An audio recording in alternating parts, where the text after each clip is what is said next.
c'est d'être avec Dieu. Amen, amen. Le plus important dans le combat spirituel, c'est d'abord se rassurer que Dieu est avec moi et je suis avec Dieu. Il voulait dire à Jérémie que ton insécurité commencera au moment où tu seras détaché de moi.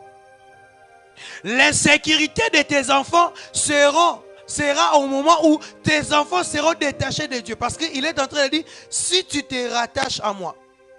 Le verset 19, la Bible dit, c'est pourquoi ainsi parle l'Éternel. Il commence par dire à Jérémie, si tu te rattaches à moi.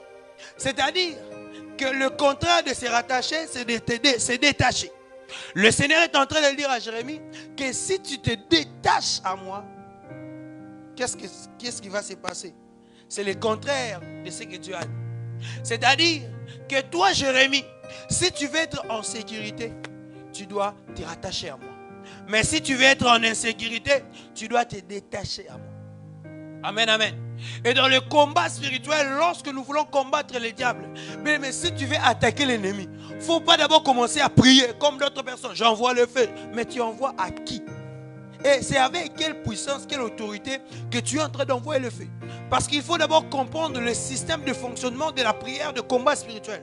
Le combat spirituel, la première de vérité, il faut d'abord se rassurer que Dieu est avec toi.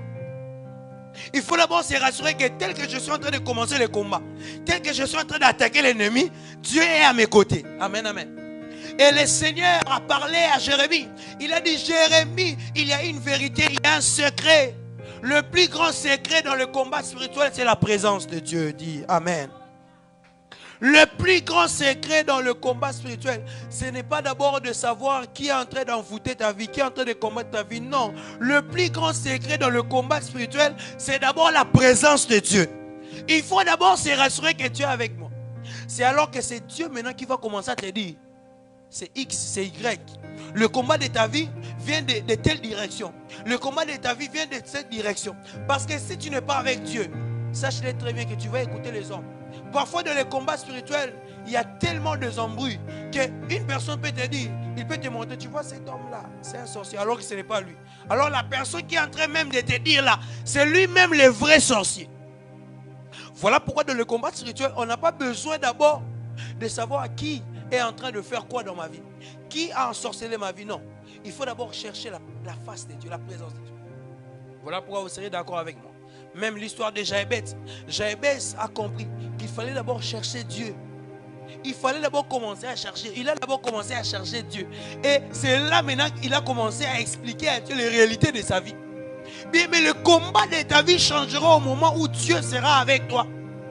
Le combat de nos vies changera au moment où le Seigneur va être avec nous. La première des choses, c'est d'abord la présence de Dieu. Nous trouvons notre sécurité dans le combat spirituel si Dieu est avec nous. Lorsque nous sommes rattachés, attachés à lui. Il a dit, si tu te rattaches à moi, il dit, je te répondrai.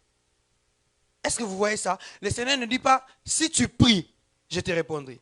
Mais qu'est-ce qui se passe? Il y a quelque chose à l'intérieur que nous ne comprenons pas.